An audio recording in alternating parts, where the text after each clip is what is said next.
Hello आणि नमस्कार. मी प्रेरणा मोहिते आणि तुम्ही पाहताय तारा न्यूज. सध्या ज्योतिबाची यात्रा पार पडली आणि या यात्रेत एक व्हिडिओ प्रचंड व्हायरल झाला. तो म्हणजे खोबऱ्याच्या तुकड्यावरती काढलेलं चित्र.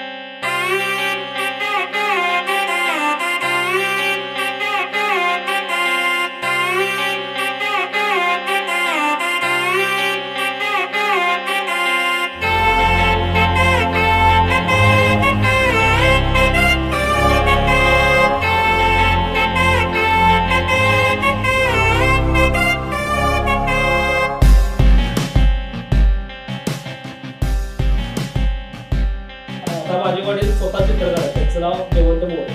पण आपली जी स्वतःसाठी जी आवड म्हणून जे आपण गरजेचं केलं संभाजी महाराजांचं चित्र आहे आणि तुम्ही बघू शकता तर पूर्ण म्हणजे त्यांच्या ड्रेसचा कलर वेगळा आहे. तर हे चित्र ज्यांनी काढलं ते म्हणजे मोरे सर. तर त्यांच्याशी आज गप्पा मारणार आहोत. चला तर मग. नमस्कार सर. नमस्कार मॅडम. तुमचं तारा न्यूज मध्ये मी स्वागत करते. आणि सध्या तुम्ही काढलेलं चित्र प्रचंड व्हायरल होतंय. तर त्याच अनुषंगाने आज आपण गप्पा मारणार आहोत. तर ही खोबऱ्यावरती चित्र काढण्याची कल्पना नेमकी सुचली कशी? यापूर्वी मी आता चित्रयात्रा पुढे असताना यापूर्वीही मी सतत ही चित्र काढत आलेलो आहे. मायक्रो आर्ट पेंटिंग केलेले आहे प्रत्येक सणाने प्रत्येक उत्सवाला. तर ज्योतिबा यात्रेच्या निमित्ताने हे करण्याची कल्पना माझ्या डोक्यामध्ये होती आणि मी ठरवले की खोबऱ्याच्या तुकड्यावरतीच आपण करायचं. पण त्यावेळी त्या कल्पना ज्यावेळी सुचली त्यावेळी प्रत्यक्ष त्या जागी जायचं हे ठरलं नव्हतं. हे आदल्या दिवशी कल्पना सुचली की आपण प्रत्यक्ष त्या ठिकाणी जाऊन तेथीलच खोबरं घेऊन त्याच्यावरती चित्र काढलं पाहिजे, तरच त्याला महत्व येईल हे मी ठरवलं. आणि सकाळी मी त्या ठिकाणी गेलो आणि तिथं त्या ठिकाणी सासनकाठ्या नाचवताना ते दृश्य सुरू होतं किंवा हलगीचं नाद होता. ते पूर्ण आनंददायी वातावरण होतं आणि त्या ठिकाणी मी गेलो. पूर्ण सर्वत्र गुलाल होता आणि खाली माझी नजर खाली जमण्यावरती होती की मला खोबरं कुठं मिळते का, सापडते का. आणि माझ्या समोरच्या बाजूला खोबऱ्याचे तुकडे गुलालामध्ये होते आणि त्यातील जे गुलाला पाखलेलं खोबरं घेतलं आणि बाजूला साईडला बसून मी ते चित्र काढत असताना माझी भक्ती दाखवण्याचा प्रयत्न केला. अच्छा, ते खोबऱ्याच्या वरती जे चित्र काढलं ते बघायला मिळेल आम्हाला? हा, दाखवतो. म्हणजे खरंच बघाल तर अगदी बोटा इतकंही ते काय म्हणतात खोबऱ्याचा तुकडा आहे आणि त्यामध्ये अगदी सुरेखपणे ते चित्र काढलं गेलंय. नक्कीच सर खूप भारी वाटतंय.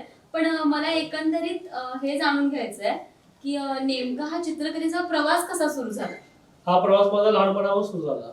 म्हणजे आधी सुरुवातीला कागदावरची चित्र. आता माझे वडील स्वतः चित्रकार आहेत. त्यांचं नाव जयवंत मोरे. पण त्यांना जेडी मोरे हे नाव त्यांचं प्रसिद्ध आहे.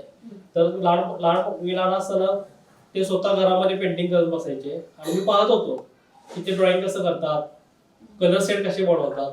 आणि ते पाहताना न कळत ते ज्यावेळी नसायचे त्यावेळी त्याच्याच पेपरवरती किंवा त्यांच्याच त्या पॅलेटमध्ये मी कोणता रंग कोणत्या रंगात मिसळ कोणता रंग तयार होतोय तिथून मी सुरुवात केली. नंतर भिंतीवरती चित्र काढायला सुरुवात केली. मग घरामध्ये देवताचे चित्र पोस्टर कलर मध्ये काढत होता. त्यातून तो सराव होत गेला. म्हणजे आपण होतं की कॉलेजला ऍडमिशन घेतल्यानंतर कशी प्रॅक्टिस करतोय तसं घरातच शिक्षण सुरू झालं म्हणता येईल आपल्याला. घरातूनच प्रवास.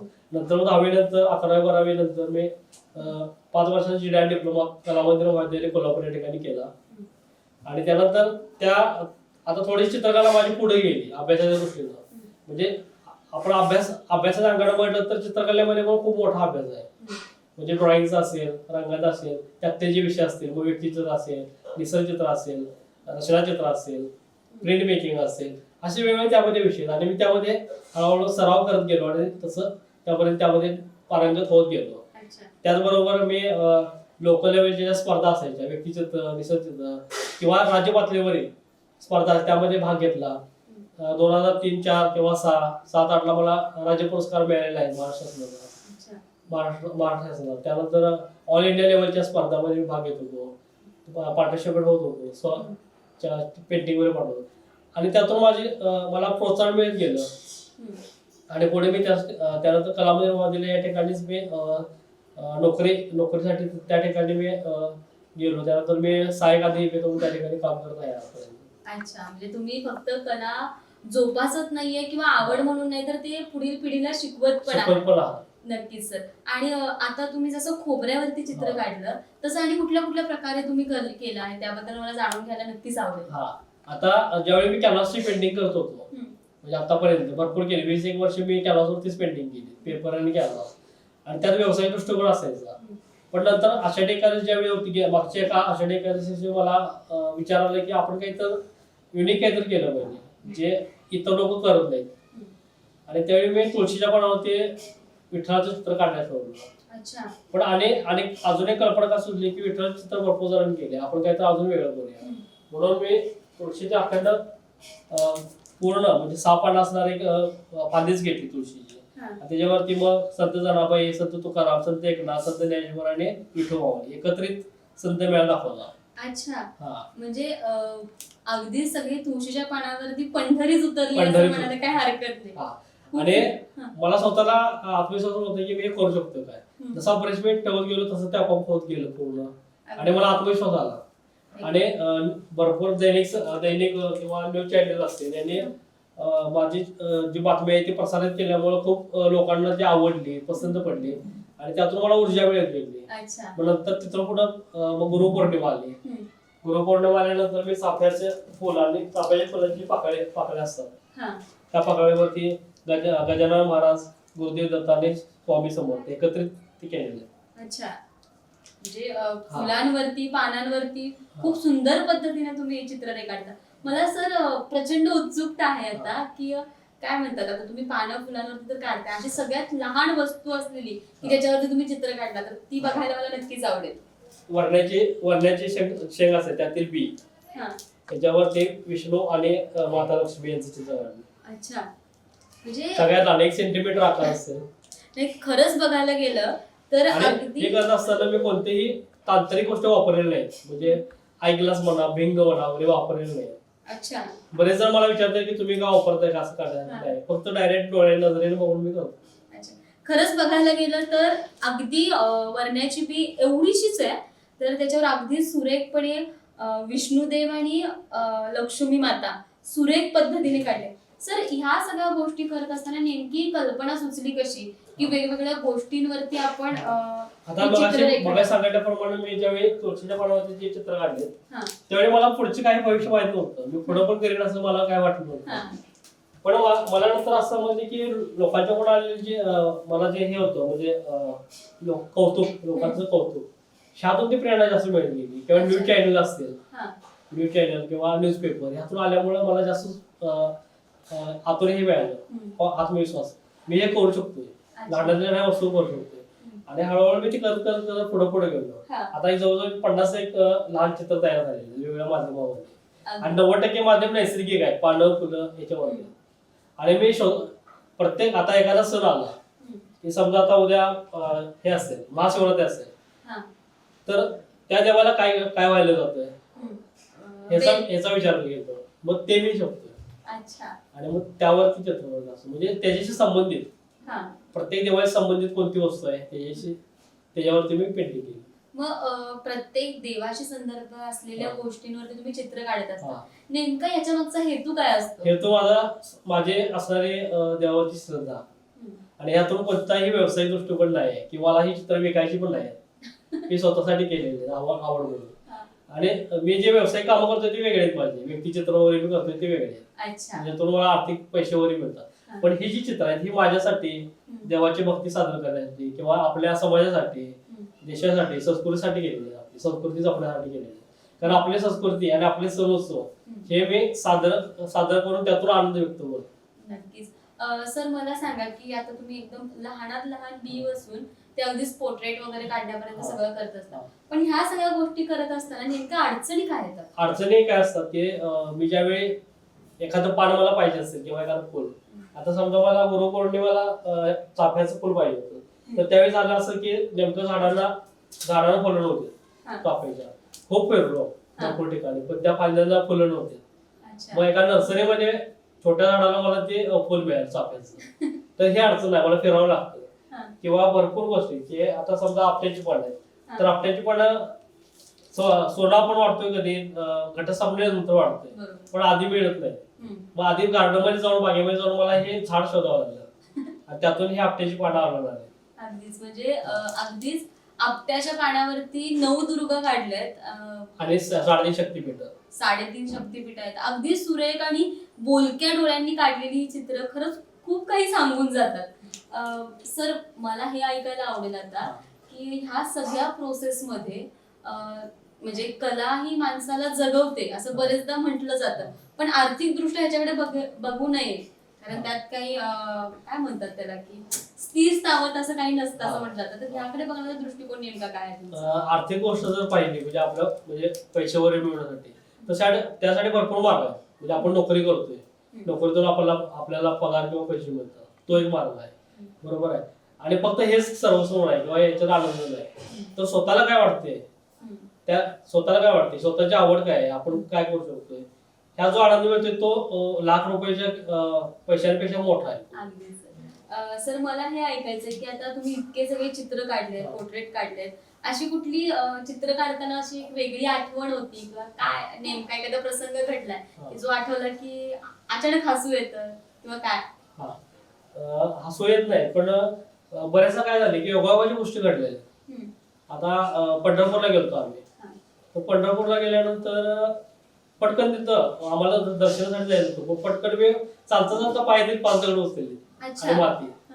आणि त्याच्या दुसऱ्या दिवशी ज्ञानेश्वर माऊलींचा संजीवन समाज सोहळा होता आणि लगेचच त्या दगडावरती मी ज्ञानेश्वर माऊली असेल, विठोबा माऊली असेल, वारकरी असतील, संत जनाबाई वगैरे त्यांची भावंड असतील, ही चित्र काढलं. म्हणजे हा म्हणजे जसं आपण म्हणतोय ना की आपल्या मनात जर इच्छा असेल तर देव ह्या गोष्टी सगळ्या करत असतो, घडवत असतो. म्हणजे हा योगाच्या गोष्टी ह्या घडल्या. दुसरी एक आठवड्यातली गोष्ट कोणती तर रायगडची गोष्ट. रायगडला जाऊन आल्यानंतर नेमकं दुसऱ्या दिवशी राजमाता जिजाऊंची पुण्यतिथी होती. तर लगेचच मला सुचलं की त्याच्यावरती आपण तसं बघायला गेलं ना की चित्रकला ही आवड म्हणून करण्यापेक्षा एक साधन आणि साधना म्हणून केलं पाहिजे. एक्झॅक्टली. आणि ती आपण काहीतरी समाजाचं देणं लागतो किंवा आपण ती परंपरा पुढे नेण्यासाठी आपण आपल्या संस्कृतीसाठी समाजासाठी काय तर आपण पण केलं पाहिजे आपल्या माध्यमातून ते लोकांपर्यंत पोहोचवण्याचं काम. आणि लोकांना आनंद होतो बघून. एक्झॅक्टली. आता लोक मला विचारतात पुढं काय, म्हणजे पुढे काय करणार आता, हे पुढे ते आधीच विचारतात. माहिती झाली आता कॅलेंडर प्रमाणे ते मी करणार आहे माझं. अच्छा, मी तुम्हाला तोच प्रश्न विचारते की आता नेमकं पुढचं काय, म्हणजे पुढे महात्मा ज्योतिराव फुले यांची जयंती आहे पुढच्या शनिवारी. अच्छा. आणि आज छत्रपती शिवाजी महाराजांची पुण्यतिथी, त्यामुळे मी आज छत्रपती शिवाजी महाराजांचं चित्र काढणार आहे. अरे वा, आम्हाला तर ही बघायला नक्कीच आवडेल. सर आता हे मी संत बाळूमामा यांचं भंडारोत्सव झाला त्याने मी आळूच्या पानावरती केलं. आळूच्या पानावरती संत बाळूमामांचं चित्र आहे, वरती 2 विठ्ठल रुक्माई आहेत, मागं त्या मेंढ्या आहेत आणि खूप सुंदर पद्धतीने असं ते काढलेलं आहे. आणि गुढीपाडव्या दिवशी मी लिंबाच्या पानावरती आपले 12 महिने दाखवले. याच्यामध्ये मग चैत्र असेल, वैशाख असेल, आषाढ असेल, भाद्रपद असेल, कार्तिक असेल, पौष, फाल्गुन, त्यानंतर चैत्र, ज्येष्ठ, श्रावण, अश्विन, मार्गशीर्ष, माघ, आणि त्या ऋतूचं जी प्रतीक असतं ती ह्या लिंबाच्या पानावरती एकत्रित दाखवलेली आहे. खूप सुंदर पद्धतीने अशी चित्र वेगवेगळ्या माध्यमातून त्यांनी काढलेली आहेत. पुढच्या पिढीला आपले सण उत्सव अगदी आपसूक आवडेल किंवा त्याकडे बघण्याचा दृष्टिकोन बदलेल अशा अनुषंगाने एक सिम्बॉलिक वापरून त्यांनी प्रत्येक माझ्यामध्ये सणाची, थोर नेत्यांची म्हणा किंवा शिवाजी महाराज यांसारखी चित्र रेखाटले. सर मला आता प्रश्न विचारायचा आहे की तुम्ही चित्र वगैरे काढतच असता, पण आताची जी पुढची पिढी आहे की जी कलेला आवड म्हणून बघते, तर अशा विद्यार्थ्यांना तुम्ही काय सांगा? आता काय झाले की शक्यतो पूर्वी काय होतं की चित्रकलेचे शिक्षण देणारे कॉलेज नव्हते पहिला. तर पूर्वी काय असेल की जी लोक चित्र चांगले काढतात, उदाहरणार्थ कोल्हापूरमध्ये आता बाबूराव पेंटर, अमोलराव रेहमान, वेगवेगळे लोक आहेत जे प्रसिद्ध पूर्वीच्या काळी होते, तर त्यांच्या हाताखाली लोक शिकायचे आणि कॉलेज नव्हते त्यावेळी. कॉलेज हे आता अलीकडच्या काळामध्ये सुरू झाले, म्हणजे आता मुलांना चित्रकले शिक्षण मिळू लागलं. पण काय होतं की आता पालक मुलांना काय घालतात की जसं इतर डिप्लोमा केल्यानंतर नोकरीसाठी घालतात, तशी आता मुलं हे झालं तर आपण नोकरी करायची ह्या, पण ते हा दृष्टिकोन ठेवत नाही की कला ही आपण एक साधना म्हणून पहिल्या सुरुवातीला शिकली पाहिजे, म्हणजे 5 वर्ष पूर्ण त्याचा अभ्यास केला पाहिजे. हा दृष्टिकोन लक्षात घेतला आणि त्या पद्धतीनं इतर डिप्लोमा सारखाच त्याच्याकडे दृष्टिकोन ठेवतात आणि त्यांची 3 वर्ष 5 वर्ष असे निघून जातात आणि शेवटी त्यांना चित्रकला तितकी जमत नाही बऱ्याच मुलांना. म्हणजे आता समजा 100 त्याचमुळे एका 2 व्यक्तींचं नाव आपल्याला माहित असतं की हे चित्रकार आहे, बाकीची फील्ड बदलतात असा प्रकार होतो. त्यामुळे चित्रकला ही फक्त व्यवसायिक दृष्टिकोन किंवा पैसे मिळवण्याच्या दृष्टिकोनातून पैसा हा मिळवला पाहिजे नाही असं नाही, उपयोगी साधन आहे, पण त्याला थोडंसं आपण इतर तंत्राने जोड दिली पाहिजे. मग कॉम्प्युटरची म्हणजे हे जे ज्ञान आहे हे ज्ञान आपण फोटोशॉप करून याच्यामध्ये वापरून तिथं आपण काम करून तिथं 4 पैसे मिळवू शकतो. किंवा आता एआय सारखं माध्यम आहे त्याच्यामध्ये काम करू शकतो. असे वेगवेगळे डिझायनिंग क्षेत्राचे कॉम्प्युटर संबंधित आहेत. त्या ठिकाणी आपलं हे ज्ञान वापरून आपण उपयोगी साधन निर्माण करू शकतो. पण आपली जी स्वतःसाठी जे आवड म्हणून जे आपण करतोय ते केलंच पाहिजे आणि त्यात खरा आनंद आहे. पैसे आपण कुटुंबासाठी घरासाठी मिळतो आणि स्वतःसाठी आपल्याला आनंद आपण जे आपल्यासाठी करतो ते पण त्यांनी त्यातून केले. अगदी sir, thank you so much sir की तुम्ही आज इतक्या मनमोकळ्या पद्धतीने गप्पा मारल्या आणि तुम्ही केलेल्या कलेमधून अगदी लहानात लहान बियांपासून ते मोठे पोर्ट्रेट पर्यंत आमच्या समोर मांडला, प्रेक्षकांपर्यंत माहिती दिला, त्याबद्दल खूप सारे धन्यवाद मानते मी आणि पुढील वाटचालीसाठी तारा न्यूज कडून शुभेच्छा देते. तर सध्या आपण आलो होतो मी की जे चैत्र यात्रेमध्ये खोबऱ्यावरती ज्यांनी चित्र काढलं ते म्हणजे योगेश मोरे यांच्यासोबत गप्पा मारायला. त्यांनी अगदी मनमोकळ्या पद्धतीने गप्पा मारल्या, त्यांनी काढलेली चित्र आपल्या समोर मांडली. तर आजचा हा एपिसोड तुम्हाला कसा वाटला हे मला कमेंट करून नक्कीच सांगा आणि असेच नवनवीन विषय मी घेऊन येत असते, तर ते पाहण्यासाठी तारा न्यूजला सबस्क्राईब करा. धन्यवाद.